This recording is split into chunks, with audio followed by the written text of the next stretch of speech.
Une cité marseillaise en état de siège. Depuis plus d'un mois, des policiers lourdement équipés surveillent tous les accès. Les voitures qui entrent ou qui sortent sont contrôlées. Les forces de l'ordre ont investi ce gigantesque quartier du Clos-la-Rose le 5 mars dernier et elles n'ont plus bougé. Bon, ce qu'on va faire, une petite reconnaissance du site. Tenir le terrain pendant plusieurs semaines, c'est la nouvelle technique de la police marseillaise pour empêcher les dealers de contrôler les cités. Le Clos-la-Rose était encore récemment un haut lieu du trafic de drogue. Donc qu'est-ce qu'il y avait ici, là, dans ce hall ? Donc ici se situait le point de vente principal de la cité en matière de stupéfiants. Concrètement, il y avait des trafiquants qui étaient là, qui proposaient leur Les marché. trafiquants étaient là, les acheteurs se présentaient devant l'entrée. Et la plus grande partie des appartements étaient squattés par les dealers, ça leur servait d'appartements de repli. En 2010, la cité est même le théâtre d'un règlement de compte entre trafiquants. Dans ce fauteuil, un adolescent de 16 ans payé par les dealers pour surveiller les points de vente est tué d'une rafale de Kalachnikov. Un enfant de 11 ans qui se trouve à proximité reçoit lui 3 balles, dont une dans le cou. Il s'en sort de justesse. Alors forcément aujourd'hui, les habitants applaudissent la présence des policiers. C'est bouclé pour de bon, je suis contente. Ça me rassure. C'est plus calme, on peut se promener volontiers, sans avoir peur, sans être inquiété. Voilà. Aujourd'hui, nous pouvons sortir une caméra au milieu de la cité. C'était encore quasi impossible il y a quelques semaines, car beaucoup trop risqué. L'objectif de cette opération, c'est donc aussi de permettre aux personnes extérieures à la cité, et notamment aux entreprises du bâtiment, de venir travailler ici. Dans l'immeuble où les dealers s'étaient installés, les locataires avaient fui, laissant leurs appartements à l'abandon. Les trafiquants délogés par la police, ce bailleur peut enfin entreprendre des travaux. Tous les logements sont complètement refaits, donc sont remis en état en totalité. Donc l'idée est de retrouver en fait des locataires pour pouvoir redonner vie en fait à cette cage.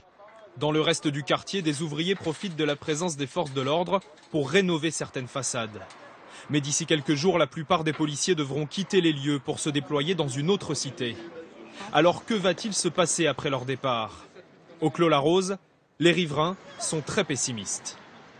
Quand ils vont partir, vous pensez qu'ils vont revenir, les trafiquants, ici ? Il y a trop d'argent en jeu, monsieur. Si vous avez le réseau, on a le réseau tous les deux, on voit qu'il y a des forces de l'ordre. On prend les vacances, ça va qu'arrive. Dans un mois, dans 2 mois, on se remet en place ailleurs. On sait qu'une fois qu'ils vont partir, ce qu'il y avait avant, ça va recommencer. Il n'a pas complètement tort, mais pas complètement raison non plus. À Marseille, sur les 40 cités sensibles, 4, en rouge sur cette carte, sont actuellement occupées par la police. Dans 4 autres, en vert, l'opération est terminée. Les policiers ne sont plus présents en permanence. Pour savoir ce qu'il s'y passe depuis leur départ, nous nous sommes rendus dans l'une d'entre elles, la cité Félix Pyat. Ici, les CRS ont levé le camp il y a plus de 3 mois, et les habitants le savent, le trafic est revenu. Je dirais qu'il n'y a rien qui s'est arrêté, et que ça n'a rien changé. Mais le deal est quand même plus discret qu'avant, et les riverains sont satisfaits. Ça a changé le bruit. Ça a changé le bruit. Il y a moins de jeunes qui traînent dehors. Voilà. Pas de bruit, les motos qui font vom, vom, vom, vom. Quand on veut passer, on peur. On n'arrive pas à dormir la nuit. Maintenant, c'est bon. Autrement dit, ce n'est pas le trafic en lui-même qui empoisonne la vie des habitants, mais toutes les nuisances qui vont avec. Alors le combat de la police contre le deal est-il vraiment utile? Pour son patron départemental, il faut surtout montrer qu'il n'y a plus de zone de non-droit à Marseille. Ici, c'est le territoire de tout le monde. C'est le territoire des braves gens qui sont là. Ce n'est pas uniquement le territoire des trafiquants. Et on fera en sorte, on est là, c'est notre devoir de répondre présent, avec des difficultés, certes. Il y a des moments où on sera moins nombreux. Il y a des moments où les gens diront mais on ne voit plus assez de policiers. Justement, c'est ce qui fait peur aux habitants. Ils ont l'impression que dès que vous allez partir, même pour une journée, 2 journées, 1 semaine, les trafiquants vont revenir. Eh bien, on reviendra. Pourtant, dans certains endroits, l'acharnement de la police ne semble pas payer. À quelques centaines de mètres du quartier Félix Pyat, la cité Bassins. Ici, les forces de l'ordre ont stationné pendant de longues semaines. Plusieurs trafiquants ont été arrêtés et des armes saisies.